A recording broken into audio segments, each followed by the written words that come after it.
Hey everybody, it's Dr. Levi. Welcome to the YouTube live stream. We had a few little difficulties there, but now we're back online. So happy to be with you today. So don't forget, we have this broadcast right now from 6 until about 6:30. And then we'll go on to Twitch TV at 7 o'clock Pacific Standard Time. So hope you join us for that also. Today it's all about OSU, Overwatch, whatever you want to talk about, we can. But more importantly, I want to hear about any injuries that you're having, anything I can help you with to get you feeling more healthy, more fit, to be more relaxed about everything. We're also going to talk a little bit about gamers' rage, how and why not to rage out when you're playing. If you get stressed out about something or someone's kicking your butt during the game, then it's not that big a deal. Why? It's just a game. So we'll talk about that, and of course, any questions that you have. My goal, of course, is to be of service to you. So if you have questions about any injury that you have or an injury that you've heard somebody has, we'll talk about that. We'll talk about preventive issues of things to do to prevent injuries. We can talk about some diet things, and also, I just had a conversation recently with someone who said that before he games, he drinks several big cups of coffee and has some other caffeinated drink. So I want to really say that if you can, try not to drink a lot of caffeine before or even after you game, just because of the up and down. It will bring you up real energized, and of course you're going to get dropped off. And the drop off can be really tough. So just the key is drink water, eat a proper balanced diet. Exercise every day, don't smoke, don't do any drugs, of course, because remember, you are what you eat, drink, and smoke. That's just the bottom line. That's the truth.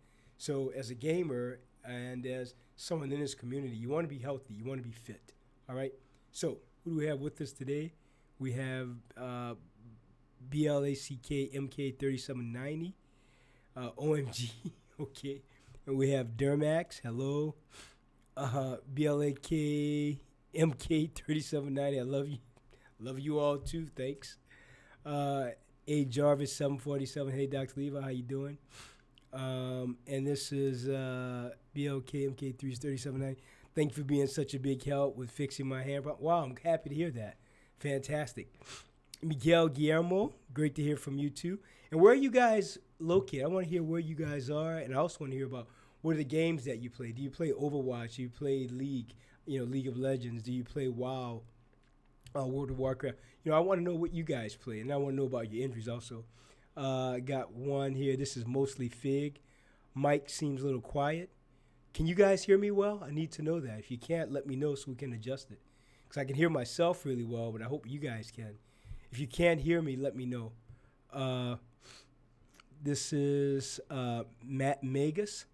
How to enjoy game. Please enjoy game. UK, my man. Oh, you're in the UK? This is Nyula, UK. Where in the UK? UK is a poppin' place, I tell you. Daffo, shout me out. Or I'll end myself. Daffo. Don't end yourself, Daffo. We want you around. Hey, Germany? Fantastic. Where in Germany? Which city in Germany? Germany's a pretty big country. This is from Merlot Gaming. Hey, what's going on? Okay, so BLAK MK3790 plays OSU and League. Speaking of OSU, let me tell you guys, just have a big surprise for the OSU community. In the next 2 to 3 weeks, I'm going to post a video that is specifically designed for the OSU community. So it will be exercises to help prevent hand injuries if you're playing OSU with the stylus, or if you're playing with the keyboard or with the mouse. It'll be specific exercise to really help you with that. It's a very interesting game, very, very fast-paced game, I can tell you that. Now, hold on, let me see. This is from Samuel Verrier. Hold on, let me go back a little bit. Oh, Dermax, you're in Finland. Fantastic. Haven't been there yet. It's on my list. We have someone from Brazil. Let me scroll up above that. Let me scroll above. Let me go a little further. Oh, Naya, N-Y-Eula, Naya, playing them circles. Yes, that's OSU. Oh, Counter-Strike. Mostly FIG is Counter-Strike. OSU, Nevada. Dermax. CSGO, Brazil. OSU, Finland. Dermax. Samuel Ferrier. We hear you well, just quiet. When you guys say you hear me well, it's quiet. Does it sound like an echo? Let me know so I can check a few things out here. If someone from Lithuania, fantastic. The Philippines. You guys are all over this great, beautiful planet of ours. So A. Jarvis has a question. Okay, so Daffo, you're not into yourself today? Great. Hopefully never. We don't want you into yourself. We need you around here. So A. Jarvis has a question. A. Jarvis, 747. Do you have any advice on how to control my League of Legends rage? I'm usually a really nice guy outside of the game, but after I get into a game, I just can't help but get angry at my team. Well, the bottom line is this. You have to remember that when you're gaming, as much as we all love gaming, and I love it too, it's one of the reasons why I never game publicly. So many people have been asking, hey, Dr. Levi, I want to see you game. I won't do it. And I won't do it because in the privacy of your home, if you get a little bit upset, it's okay. But you never want to, of course, rage publicly. That's a problem. And the bottom line is that in the end, we never want to rage at all. That's the key, is to really, when the game is over, if you've lost the game or if your teammates have, it's really just come to that place of thinking, you know what? It is simply a game. No one is really dead. You still have your health. You're living in a place with the roof over your head. You have a job, hopefully. So it's really best to before you break up anything or scream or shout, then to really just sit back and take a breath and say, you know what? This is not that serious. I don't need to break up my computer, break up my keyboard, throw my mouse, throw my cell phone. It is a game. I love the game. Hopefully the game loves me. But in the end, it's not a life or death situation. So we really, what I recommend, A. Jarvis, is right after you're starting to feel that feeling of like kicking someone's butt, then just stop, count to 10, breathe, stand up, walk away from the computer for a few minutes, 5 or 10 minutes, then come back. And guess what? Everything will still be intact versus getting so angry while you're playing League that you break up stuff and then you can't play until you replace the stuff that's broken. So the key again, my 3 steps for raging and to stop raging. Number 1, stop, count to 10. Number 2, get up and walk away from the console, from the Xbox controller, from your keyboard, from the mouse. Walk away from the area where you game for at least 5 minutes or so. When you're away, you're going to sit down, you're going to breathe gently and slowly for about 5 minutes, then come back, sit down again, then start playing. Raging has to be controlled because if not, you let the game control you. And as gamers, we have to always remember one of 2 things. Are you responding or are you reacting? Now, when we're playing, we're usually reacting. We're not responding to a lot. We're reacting. However, when the game is over, then you have to respond to yourself. The response has to be one of, you know what? This is a game. No one's going to die here. No one has cancer here. No one has leukemia, lymphoma. You don't have any horribleness. It was a game. And now it's over. Okay, I won. Fantastic. I lost. Someone kicked my butt. Okay, great. I'll play another day. Hopefully I'll kick their butts the next time.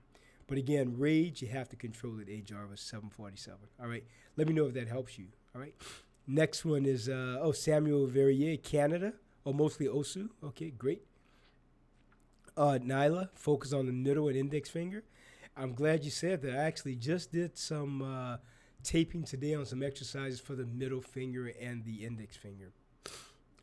Federico Vanoni, Germany. Counter-Strike. Nyla. Nayula, I should say. No echo. Arches, Sweden, and OSU. Great. Okay, Nyla, you said you have to turn the volume up. So you know what? We're going to look at our volume right now to see if we need to turn up our volume. Because evidently it's not heard. So let me know. We're going to make a few adjustments right now. And you guys let me know if this sounds better, okay? Okay, Miguel, Guillermo, all fine. Seino, S-E-Y-I-N-O. Hello, Doc. Hello, chat. Yep.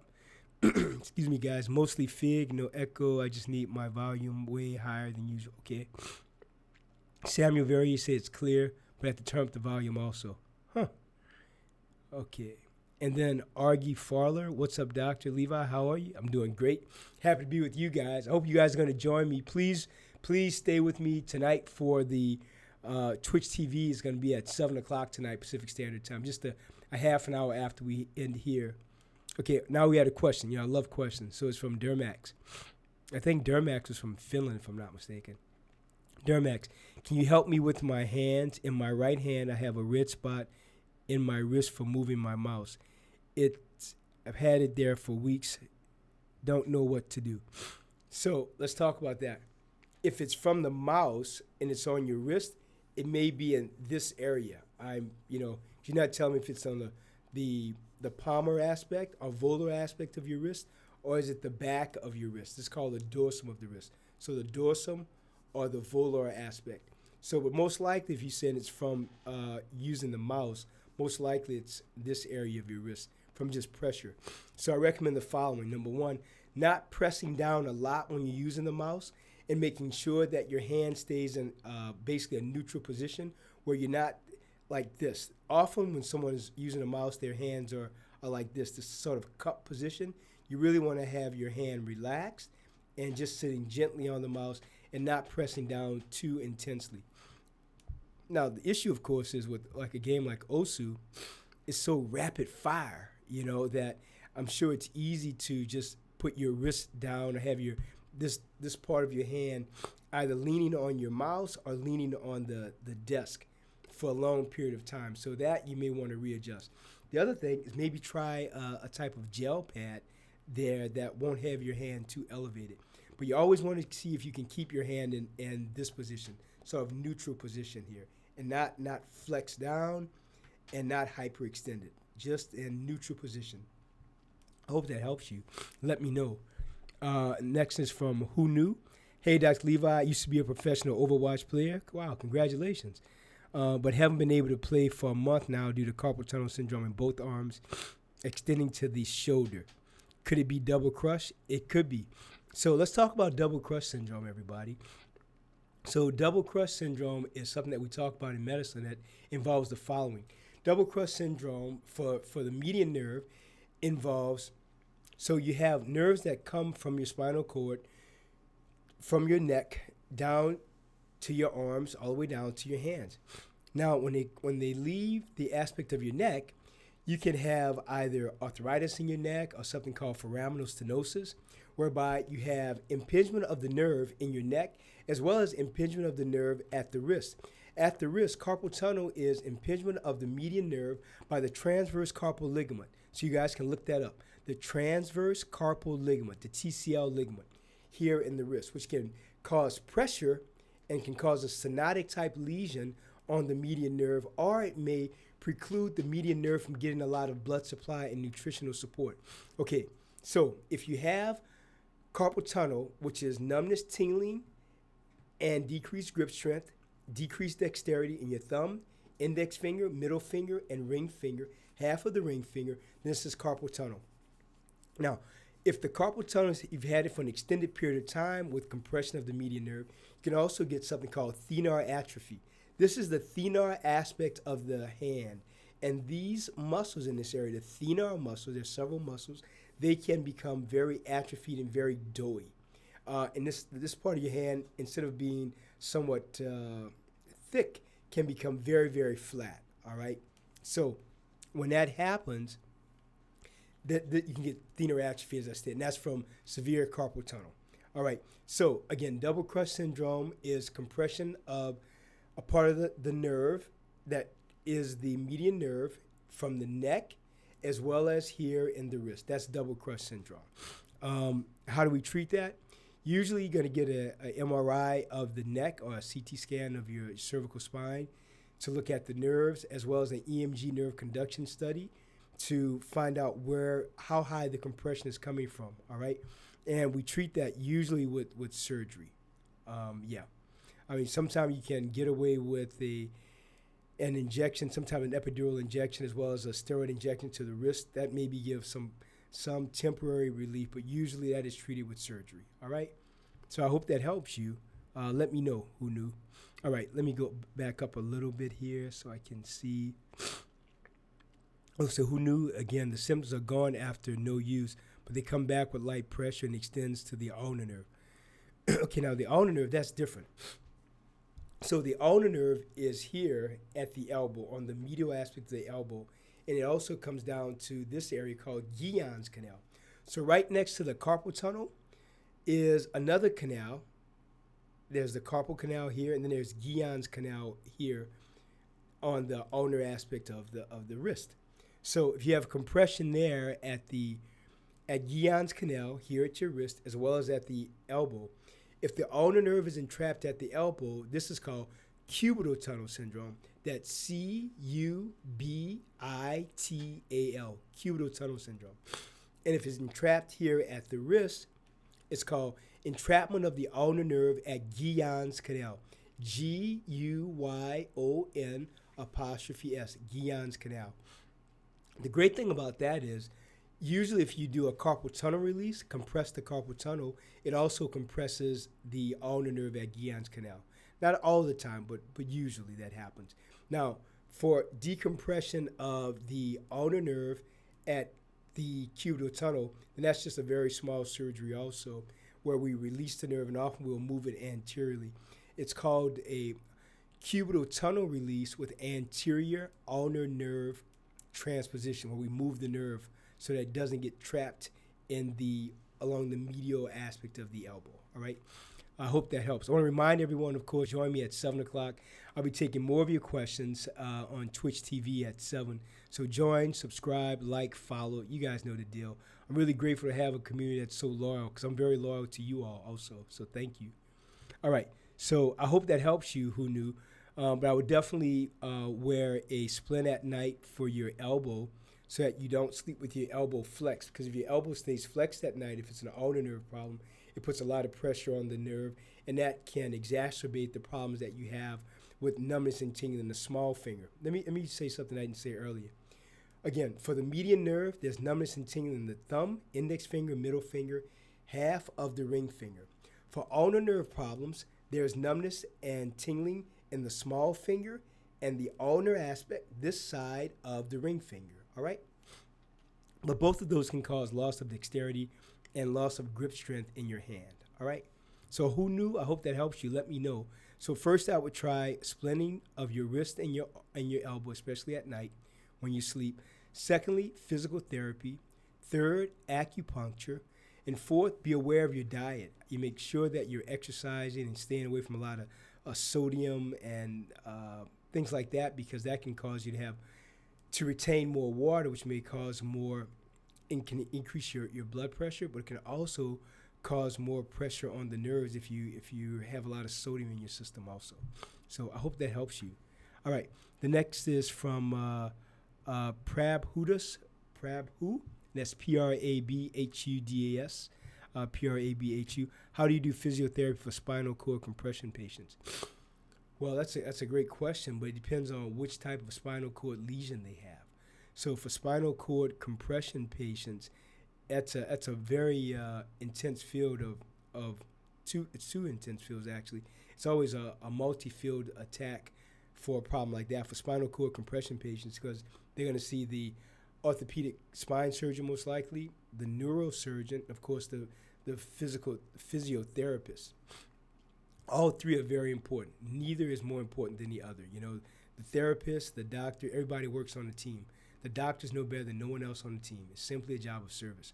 So often with the spinal cord patient, it's a really multi-team approach to get that person back to at least walking or some type of self-care where they can at least feed themselves. With spinal cord issues, depending on how high the lesion is with respect to being in the cervical spine or thoracic spine, may dictate, if they can even feed themselves. Usually if it's C7 and below, because C7 allows you to, this is I'm talking about cervical spine nerves, C7 allows you to at least to feed yourself. Your triceps are somewhat intact. When it's really higher than that, it can be very, very difficult to even use an electric wheelchair. So spinal cord patients, yes, it's a multi-team approach. So it's not just, I can't answer that specifically because it's such a broad question. All right.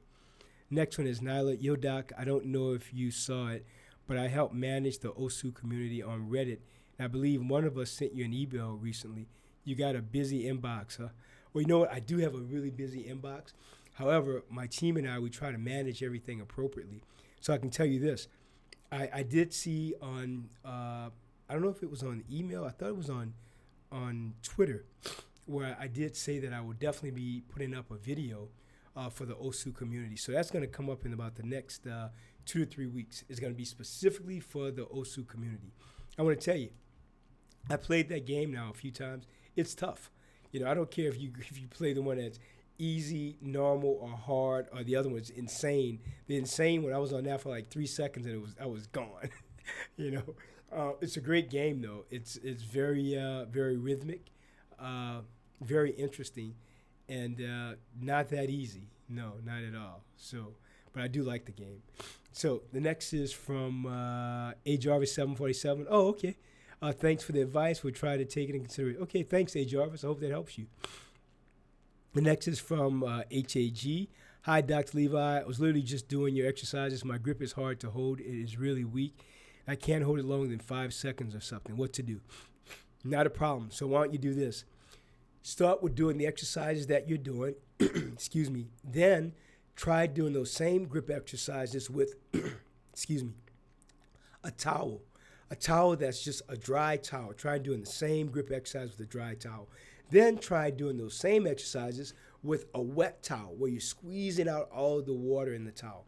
Now, the other thing that will help you, of course, is if you fill the sink with warm water, or even if you're in a bathtub, for example, you sit in the tub and just in the warm water do those same grip exercises in warm water, that will help you because, again, the warm water will help decrease the viscosity of the synovial fluid, the fluid within your joints. Therefore, it'll be easier to move your hands and easier to hold on to things. So that's what I recommend for that, you know, for sure. All right. Okay, the next question is from, let me go up a little bit so I can see. This is from Miguel Guillermo. Anything for sweaty hands? Well, yeah. So if you have sweaty hands is something called hyperhidrosis. So someone with hyperhidrosis, they may have sweating of the following areas. Their hands may be very sweaty all the time, especially when they're very nervous or stressed out about something.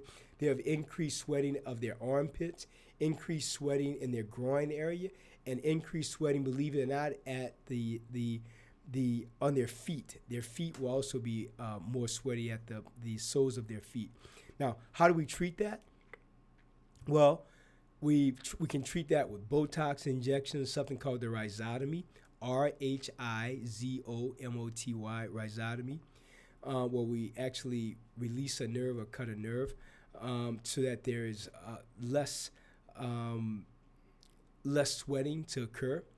Sometimes we treat it with different antiperspirants, things like that.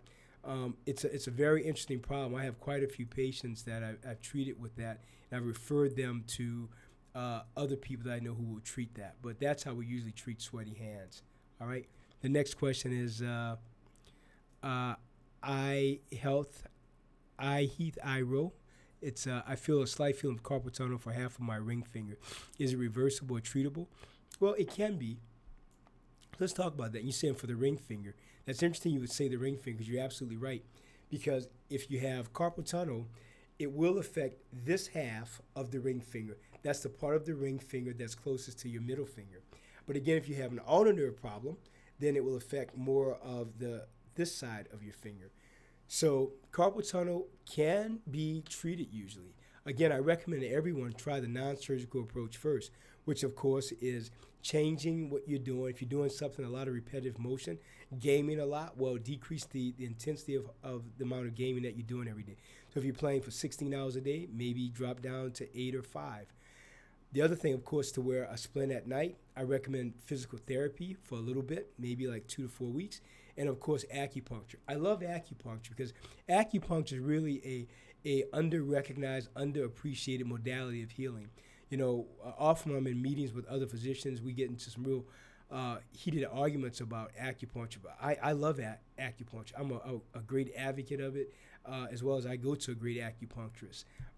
So I think those are the way to do it. And of course, if that doesn't work, then we treat it with the steroid injection. If the steroid injection doesn't help, then we talk about surgery. And sometimes we can give 1 or 2 steroid injections to the wrist. And if that doesn't help, then the next thing, of course, is surgery.